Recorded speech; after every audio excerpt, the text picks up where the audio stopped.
चला विद्यार्थी मित्रांनो, आज आपण काय करूया, इयत्ता 7वी मधील रिव्हिजन घेऊया. समप्रमाण आणि व्यस्त प्रमाण याच्यामध्ये नेमकं काय भानगड आहे ते आपण सध्या पाहूया. आपण पाहिलेले समप्रमाण आणि व्यस्त प्रमाण म्हणजे नेमकं काय आहे हे आपण पाहिलेलं आहे, बरोबर की नाही. त्याच्यामध्ये आपल्याला रिव्हिजन घ्यायचे आहे. तर रिव्हिजन मध्ये आपण काय करणार आहोत, समप्रमाण म्हणजे त्याला इंग्लिश मध्ये म्हणतात डायरेक्ट प्रोपोर्शन. डायरेक्ट प्रोपोर्शन म्हणजे काय, समजा ही एक वस्तू आहे, त्यानंतर बी एक वस्तू आहे. जर एखादी ए ची किंमत जर आपण वाढवली तर बी ची किंमत सुद्धा काय होते, वाढते.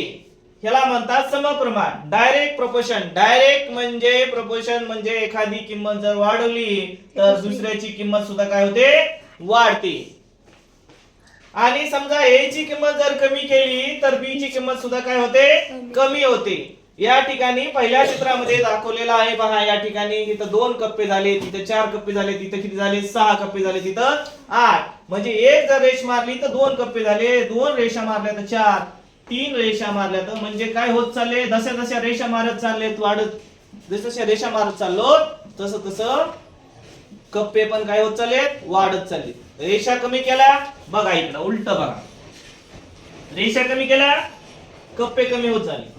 या ठिकाणी अशा प्रकारचं काय होत आहे, समप्रमाणामध्ये लक्षात ठेवा, एखाद्याची किंमत जर वाढवली तर दुसऱ्याची किंमत सुद्धा काय होते, वाढते. एखाद्याची किंमत कमी केली तर दुसऱ्याची किंमत सुद्धा काय होते, कमी होते.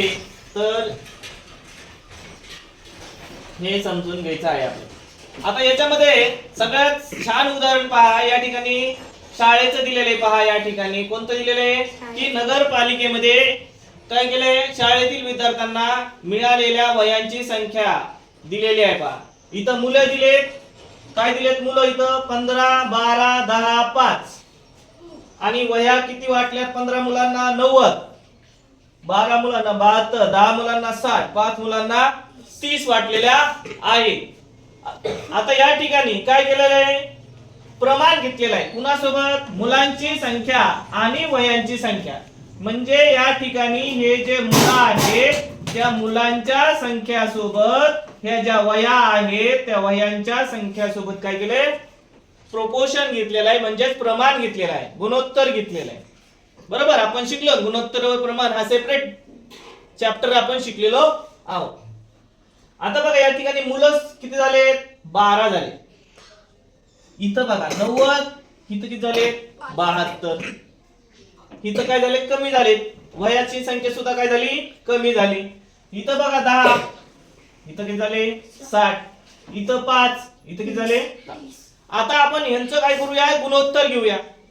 म्हणजे आपण प्रमाण बघूया. बघा इथं 15 च्या स्थानी 90, 12 च्या स्थानी 72, 10 च्या स्थानी 60, 5 च्या 60. म्हणजे प्रत्येकाचं 15 1 15, 15 6 90, 12 1 12, 12 7 72, 10 1 10, 10 6 60, 5 1 5 5 6 30. प्रत्येकाचं गुणोत्तर किती आले रे, 1/6. प्रत्येकाचं गुणोत्तर किती आले, 1/6, 1/6. म्हणजे या ठिकाणी काय तुम्हाला सारखं दिसायले, 1/6, 1/6, 1/6, 1/6. म्हणजे यांचं गुणोत्तर सारखं दिसतंय. काय दिसतंय, यांचं गुणोत्तर सारखं दिसतंय. आपण या ठिकाणी काय केला, दोघांचा भागाकार केलाय. काय केलाय, दोघांचा भागाकार केलाय. म्हणजे ए छेदस्थानी बी यांचा भागाकार काय आलेला आहे, इथं बघा 1 छेदस्थानी 6, 1 छेदस्थानी 6. म्हणजे या ठिकाणी समप्रमाणामध्ये सगळ्यात महत्वाची गोष्ट काय आहे, त्यांचं गुणोत्तर. कुणाचं गुणोत्तर, ए छेदस्थानी बी. म्हणजे एखादी किंमत असेल आणि दुसरी किंमत असेल त्याचं काय होते, प्रोपोर्शन, गुणोत्तर, प्रमाण काय असते, सारखं असते. म्हणजे स्थिर राहत असते. काय होत असते, स्थिर. त्यांचा भागाकार काय असतो, स्थिर असतो. गुणोत्तर स्थिर असते. हे लक्षात ठेवा. कशामध्ये, समप्रमाणामध्ये. समप्रमाणामध्ये ही गोष्ट महत्वाची आहे. आता याच्यामध्ये समप्रमाणामध्ये उदाहरण सांगा बरं. आता पहिलं उदाहरण आपण घेतलं होतं, आहे की नाही. समजा विद्यार्थी असतील, काय असतील, शाळेतील विद्यार्थी, आणि ते मध्ये बेंचेस त्यांना बसवणारे. बरोबर, याच्यामध्ये कोणतं प्रमाण आहे, समप्रमाण आहे. कसं काय सांगा बरं. समजा आपण विद्यार्थ्यांची संख्या वाढवली तर बेंचची संख्या सुद्धा काय होते, वाढते. बरोबर की नाही. त्याच्यानंतर आपण दररोज कुठे जातो, किराणा दुकानात जातो की नाही. बरोबर. किराणा दुकानातल्या जेवढे काही संख्या आहे म्हणजे वस्तू आहे त्यांची किंमत, समजा ही एक चॉकलेट आहे त्याची किंमत 2 रुपयाला आहे. एका चॉकलेटची किंमत किती रुपये, 2 रुपये. मग 10 चॉकलेटची किंमत किती असेल सांगा, 10 दोन्ही 20 रुपये. 30 चॉकलेटची किती असेल सांगा, 60 रुपये. किती असेल, 40 चॉकलेटची किती असेल, 80. किती असेल, 80 असेल. तर या ठिकाणी प्रत्येकाची किंमत काय होत चाललेली, वाढत चालली. आता बघा इथं पहिलं चॉकलेट 1 होती, इथं चॉकलेट घेऊया आणि इथं काय करूया, किंमत घेऊया. पहिलं 1 रुपयाला 2 चॉकलेट, 1 छेदस्थानी 2. दुसरं काय घेतलंय, 10 छेदस्थानी 20, 10 चॉकलेट 20. पुन्हा किती घेतलंय, 30 छेदस्थानी 60. पुन्हा काय घेतलंय सांगा, 40 छेदस्थानी 80. हे कटलं, हे कटलं, हे कटलं. 3 1 3, 3 2 6, 4 1 4, 4 2 8. किती आले रे परत, 1/2. किती आले रे परत, 1/2. किती आले रे परत, 1/2. म्हणजे प्रत्येकाचं प्रमाण काय आलेलं आहे, 1/2, 1/2. म्हणजेच एकाच 2 चॉकलेट आणि त्याची किंमत याच्यामध्ये कोणतं प्रमाण असेल रे, समप्रमाण असेल. कोणतं प्रमाण असेल, समप्रमाण असेल. चला आता याच्यामध्ये आपण सराव संच 37 यामधलं उदाहरण घेऊया. पहा काय आहे सराव संच 37 काय सांगते आपल्याला. 7 किलोग्राम कांदे 140 रुपयाला आहेत. आपण सगळे शेतकऱ्याचे मुलं आहेत त्याच्यामुळे आपला कांद्याचा भाव सध्या माहित पाहिजे. इथे किती दिलाय बघा, 7 किलो कांदे 140 रुपयाला. किती रुपयाला एक पडला, 1 किलो 20 रुपयाला. सध्या भाव तोच चालू आहे 20 रुपये. 12 किलोग्राम कांदे किती रुपयांना, असा प्रश्न विचारलेला आहे आपल्याला. काय आहे, 7 किलोग्राम जे कांदे आहेत 140 रुपयाला आहे. मला सांगा हे कांद्याची किंमत जे किलोग्राम मध्ये आहे आणि त्याची किंमत आहे याच्यामध्ये काय असेल रे, कोणतं प्रमाण असेल, हा कोणतं प्रमाण असेल, समप्रमाण असेल. कोणतं प्रमाण असेल, समप्रमाण. आणि समप्रमाणामध्ये काय स्थिर असते रे, त्यांचा गुणोत्तर म्हणजे भागाकार स्थिर असतोय. काय स्थिर असतोय, भागाकार स्थिर असतोय. मग हे जे किलो कांदे आहेत आणि हे 140 रुपये त्याची किंमत आहे याच्यामध्ये कोणतं प्रमाण असेल, समप्रमाण. आणि बघा मग हे किती विचारले, 12 किलो किती रुपयाला आहे. बरोबर. मग किती रुपयाला मानायचे आपण, 12 किलोग्राम जे कांदे आहेत किती रुपयाला मानू आपण, 1 रुपयाला मानू. मग ह्याच्यामध्ये टाकून द्यायचं किती रुपये, हे 1 रुपये. मग सोडवा, तिरकस गुणाकार करायचा आपल्याला. काय करायचं आहे, तिरकस गुणाकार करायचा. कसा करायचा आहे पहा, 7 गुणिले x बरोबर 140 गुणिले 12. मग आता हे सोडवायचं आहे. हे x ची किंमत जशात तशी ठेवायची आहे. हे 140 गुणिले 12 छेदस्थानी हे गुणाकारात आहे. इकडे गेल्यावर कशात होते, भागाकारात जाते. चला मग सोडवा. 7 1 7, 7 2 14, 0. वरी किती राहिले रे, 20 गुणिले 12 म्हणजे किती उत्तर आलं आपलं, 240 रुपये. x काय मानलेलं आहे आपण रे, हे 12 किलोग्राम कांदे किती रुपयाला मिळाले आपल्याला, 240. लक्षात आलं का. अशा प्रकारे आपण जर कुठलीही किंमत दिली, समजा विचारलं की 10 चॉकलेट आपल्याला 50 रुपयाला आहे तर 15 चॉकलेटची किंमत किती, बरोबर. असा प्रश्न विचारल्यावर हे समप्रमाणाच्या उदाहरणामध्ये टाकून द्यायचं. त्यांचा भागाकार काय असतो, स्थिर असतो. आणि स्थिर म्हणजेच याच्यामध्ये कुठलं प्रमाण असते, समप्रमाण असते. हे झालं पहिलं उदाहरण. समजलं का तुम्हाला, समजलं का. आपल्याला पहा काय दुसरं गणित सांगते बघा. 600 रुपयामध्ये 15 पेंड्या कडबा मिळतोय आपल्याला. किती रुपये, 15. तर 1280 रुपयामध्ये किती पेंड्या कडबा मिळेल असला प्रश्न विचारलेला आहे आपल्याला. तर बघा या ठिकाणी जे पेंढ्या आहेत, कडब्याच्या पेंढ्या, बरोबर, त्याच्यामध्ये आणि त्याच्या किमतीमध्ये कोणतं प्रमाण असते रे? कोणतं प्रमाण असते सांगा? कोणतं प्रमाण असते? समप्रमाण असते. म्हणजे समप्रमाणात काय स्थिरांक असतो रे? त्यांचा गुणोत्तर म्हणजे a छेदस्थानी b काय असतोय? स्थिर असतोय. काय असतंय? a छेदस्थानी b स्थिर असतोय, मी सांगितले. मग या ठिकाणी पहा, जी त्याची किंमत आहे आणि पेंढ्या आहेत याच्यामध्ये कोणतं प्रमाण असेल? समप्रमाण असेल. किंमत आणि पेंढ्या याच्यामध्ये कुठलं प्रमाण असेल? समप्रमाण. आणि हे समप्रमाण काय असेल? स्थिर असेल. किमतीमध्ये आणि पेंढ्यामध्ये काहीतरी गुणोत्तर स्थिर असेल. तर 600 रुपयांना किती पेंढ्या मिळतात आपल्याला? 15 पेंढ्या मिळतात. तर किती रुपयांना विचारले? 1280 रुपयांना किती पेंढ्या मिळतील? ते किती पेंढ्याची किंमत काय मांडू आपण? x पेंढ्या मिळतील असं मांडू. किती पेंढ्या? x पेंढ्या मिळतील असं मांडू. बरोबर. आता बघा या ठिकाणी आपल्याला सोडवायचं आहे. आता हे तिरकस गुणाकार करून सोडवायचे. इथं x गुणिले 600 बरोबर हे 15 गुणिले 1280. मग x बरोबर 15 गुणिले 1280 छेदस्थानी किती? 600. बरोबर नाही? हे कटलं, हे कटलं. त्याच्यानंतर 15 1 15, 15 चौक 60, 4 1 4, 4 त्रिक 12 आणि 4 दोन्ही 8. म्हणजे x बरोबर किती आलं रे? किती आलं? 32. हे x काय मानले आपण?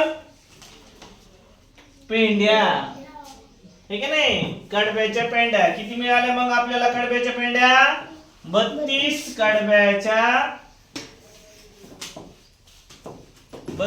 कडब्याच्या पेंढ्या आपल्याला मिळालेल्या आहे. किती मिळाल्यात आपल्याला? 32. किती मिळाल्यात? 32. पहा पहिलं गणित सुद्धा असंच होतं. कांदे 7 किलो 140 रुपयाला, 12 किलो किती रुपयाने? बरोबर. हे गणित आपल्याला अशा पद्धतीने समप्रमाणामध्ये सोपं सोडवता येतंय.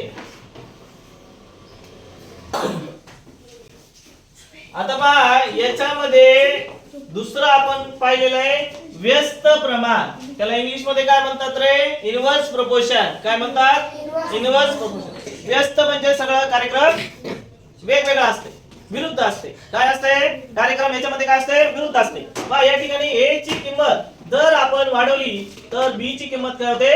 कमी होते. एखाद्या वस्तूची किंमत समजा a आहे आणि b आहे, बरोबर, त्याची किंमत काय होते? कमी होते. आता समजा शेत आहे आपलं, ठीक आहे, अशा प्रकारचं शेत आहे आणि आपण काय केले? त्या शेतामध्ये मजूर लावले. काय लावलेत आपण? मजूर लावलेत कामाला. की आपल्याकडे 2 एकर शेत आहे. किती एकर आहे? 2 एकर शेती आहे. आणि हे मजूर लावलेत आपण समजा किती लावलेत बघा इथं मोजा, 6 लावले. ते काय करतात? ते 2 एकर पूर्णपणे किती दिवसात करतात? फक्त 2 दिवसात करतात. पूरक नाही करतात. किती दिवसात? 2 दिवसात. किती दिवसात करते? 2 दिवस. आता मला सांगा, समजा मजूर मी काय केले? आणखी 2 वाढवले, 4 वाढवले. समजा किती वाढवले? 4 वाढवले. मला सांगा एवढे मजूर हेच शेत किती दिवसात करतील रे? एका दिवसात करतील. किती दिवसात करतील? एका दिवसात. पहिले किती मजूर होते? 6. आणि पुन्हा किती केले मी? 4 केले. बघा म्हणजे मला सांगायचं काय आहे, याच्यामध्ये उलटा कार्यक्रम व्हायला की नाही? शेत तेवढंच आहे पण हे दिवस काय होत चालले? कमी होत चालले. जेवढं मी मजुरांची संख्या वाढवत चाललोय तेवढं दिवसांची संख्या काय होत चालली? कमी होत चालली. पुन्हा दुसरी गोष्ट म्हणजे या ठिकाणी जे दिवस आहेत आणि जे मजूर आहे याच्यामध्ये कोणतं असेल रे प्रमाण? व्यस्त प्रमाण असते. बघा इकडे सगळा कार्यक्रम उलटा आहे. जर मजूर वाढवले दिवसांची संख्या काय होत चालली? कमी होत चालली आहे. जर मजुरांची संख्या कमी केली दिवसांची संख्या काय होईल रे? वाढत चालली. आता इथं बघा 2 एकरला मी 2च मजूर लावले तर ते किती दिवस लावतील? डिकी डिकी डिकी डिकी आपलं हळूहळू काम करतील आणि ते 7-8 दिवस आपल्याला लावतील. बरोबर की नाही? मग आपण जास्त मजूर लावले तेवढं पटकन आपलं काय होईल? काम होईल. म्हणजे उलटा कार्यक्रम या ठिकाणी होते. म्हणजे व्यस्त प्रमाण होते. एखाद्याची किंमत जर वाढवली दुसऱ्याची किंमत काय होते या ठिकाणी कमी होते. आणि लक्षात ठेवा याच्यामध्ये काय स्थिर असते, ए गुणिले बी बरोबर स्थिर असते. म्हणजे त्याचा काय स्थिर असतोय, गुणाकार स्थिर असतोय. काय स्थिर असतो त्याच्यामध्ये, गुणाकार. व्यस्त प्रमाणामध्ये महत्वाची गोष्ट लक्षात ठेवायची, ए गुणिले बी काय असतो, स्थिर असतो. आणि पहिलं समप्रमाणामध्ये काय स्थिर होतं रे, भागाकार. गुणोत्तर त्यांचं स्थिर होतं. व्यस्त प्रमाणामध्ये काय आहे, इन्व्हर्स प्रोपोर्शन मध्ये गुणाकार स्थिर असते. लक्षात ठेवा. आता आणखी एक उदाहरण घ्या याच्यामध्ये. काय उदाहरण घ्यायचं पहा. या ठिकाणी समजा आपण ही गाडी आपली 4 व्हीलर गाडी आहे, ठीक आहे. ही 4 व्हीलर, हे आपलं आहे गाव, ठीक आहे. हे मस्त रस्ता आहे आपला, हे आपलं दुसरं गाव आहे.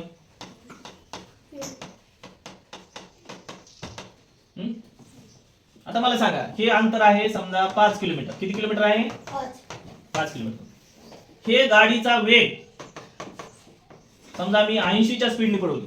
कितीच्या, 80 किलोमीटर पर आवर. म्हणजे एका तासाला 80 किलोमीटर जाते. ही 80 ची स्पीड घेतली. किती घेतलाय मी, 80 च्या स्पीडने. 80 च्या स्पीडने समजा ही गाडी 5 किलोमीटर मध्ये किती मिनिटात जाईल, 5 मिनिटात जाते. किती मिनिटात, 5 मिनिटात जाते. सना जाते, बरोबर. आणि ही स्पीड जर मी समजा 100 केली तर किती मिनिटात जाईल रे, जास्त वेळ लागेल कमी लागेल, काय लागेल, कमी वेळ लागेल. समजा ही जाते 3च मिनिटात. बघा काय होईल इथं. आता ही मी स्पीड केली 40, तर मला किती वेळ लागतोय, 7 मिनिटं वेळ लागते. म्हणजे काय होत चाललंय बघा, मी ज्यावेळेस स्पीड वाढवत चाललोय त्यावेळेस टाइम काय होत चाललाय, कमी कमी होत चाललाय. इथं 5 होता, इथं 3 होता, इथं 7 होता. 7, 5, 3 काय होत चाललाय, कमी होत चाललाय. आणि स्पीड काय केली मी, वाढवत चाललोय. स्पीड काय केली मी, वाढवत चालली. म्हणजे एखाद्याची किंमत जर वाढवली तर दुसऱ्याची किंमत काय होत चाललेली आहे, कमी होत चालली. म्हणजे गाडीचा वेग आणि त्याला लागणारा वेळ या दोघांमध्ये कोणतं प्रमाण आहे रे, कोणतं प्रमाण आहे, व्यस्त प्रमाण आहे. कोणतं प्रमाण आहे, व्यस्त प्रमाण आहे. आणि याच्यामध्ये काय स्थिर असते, ए गुणिले बी. काय स्थिर असते, ए गुणिले बी. आता याच्यावर आपण काय करूया, उदाहरण सोडूया. काय करूया आपण याच्यावर, उदाहरण सोडूया. काय उदाहरण पहा, पहिलं उदाहरण पहा. एका शेताची खुरपणी पूर्ण करण्यास 5 मजुरांना, किती मजुरांना, 5 मजुरांना 12 दिवस लागतात. किती मजूर लावले त्यांनी, 5 दिवस. आणि 6 मजुरांना किती दिवस लागतील, पुन्हा 15 मजुरांना किती दिवस लागतील, असा प्रश्न विचारला. मी आताच सांगितलं होतं. काय सांगितलं होतं रे इथं, इथं बघा पुन्हा कोणतं प्रमाण असते सांगितलं होतं का नाही, इथं सांगितलंय का. हे दिवस आणि मजूर याच्यामध्ये कोणतं प्रमाण असते, व्यस्त प्रमाण. कोणतं प्रमाण असते, व्यस्त प्रमाण असते, बरोबर. मजूर आणि त्याला लागणारे दिवस याच्यामध्ये कोणतं प्रमाण असते, व्यस्त प्रमाण असते, व्यस्त प्रमाण आहे. मग मला सांगा व्यस्त प्रमाण असल्यावर काय स्थिर असते रे, हा, ए गुणिले बी बरोबर काय असते, स्थिर असते. म्हणजे त्यांचा गुणाकार काय असतो, स्थिर असतो. म्हणजे इथं बघा, आता इथं मजूर किती आहेत रे, 5 आहेत. आणि दिवस किती आहेत रे, किती आहेत, 12, बरोबर. म्हणजे पहा इथं 5 गुणिले 12 बरोबर हे किती काढायचं आपल्याला, 6 मजूर.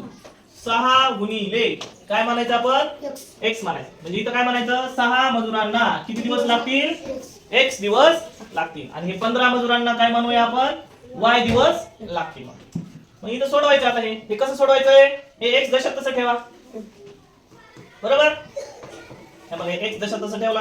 हे 5 गुणिले 12 छेदस्थानी हे किती रे, 6. सोडवाय 6 1 6, 6 2 12. वरी किती उरलं, 5 गुणिले 2. एक्स बरोबर किती आलं रे मग, 10. म्हणजे 6 मजुरांना किती दिवस लागतील रे, 10 दिवस. किती मजुरांना, 6 मजुरांना किती दिवस लागतील, 10 दिवस लागतील. किती दिवस लागतील. आता 15 मजुरांना किती लागतील सांगा मग, कसं काढावं लागेल? सेम असंच काढावं लागेल, बरोबर की नाही? हे बघा इथं 5 गुणिले 12 बरोबर 15 गुणिले, इथं काय मानले आता मग आपण? काय मानले? y मानले. काय मानले? y मानले. पाहिजे आता हे 5 गुणिले 12 तसं ठेवा, बरोबर? 5 गुणिले 12 आणि छेदस्थानी काय लिहितं? 15. सोडवा. 5 1 5, 5 3 15, 3 1 3, 3 चौक 12. म्हणजे y किती आलं रे? 4. y काय म्हणले आपण? 15 मजुरांना किती दिवस लागतील मग? 4 दिवस लागतील. किती दिवस लागतील? 4 दिवस. अशा प्रकारे हे सोपं गणित. लक्षात आलं? काय केलं आपण?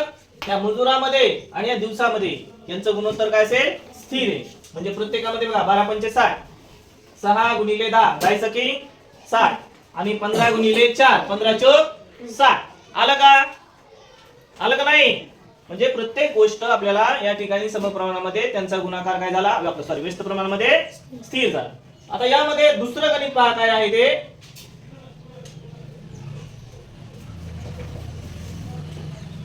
दुसरं गणित काय आहे पहा. मोहन रावांनी कुणी हे गणित घेऊ आपण शासकीय गोदामाचं. पहा वाचा काय गणित आहे शासकीय गोदामातलं. हा वाचा. एका शासकीय गोदामातील धान्य साठा 4000 माणसांना किती दिवस पुरते रे? 30 दिवस पुरते. किती माणसांना? 4000. 4000 माणसांना 30 दिवस पुरतोय. तर तो धान्य साठा किती माणसांना विचारलाय? 6000 माणसांना किती दिवस पुरेल. आता याच्यामध्ये पहा काय काय आहे. इथं हे जो धान्य साठा आहे आणि हे जे माणसं आहेत ह्याच्यामध्ये कोणतं प्रमाण आहे रे? कोणतं प्रमाण आहे? व्यस्त प्रमाण आहे. कोणतं प्रमाण आहे? व्यस्त प्रमाण. कसं काय सांगा?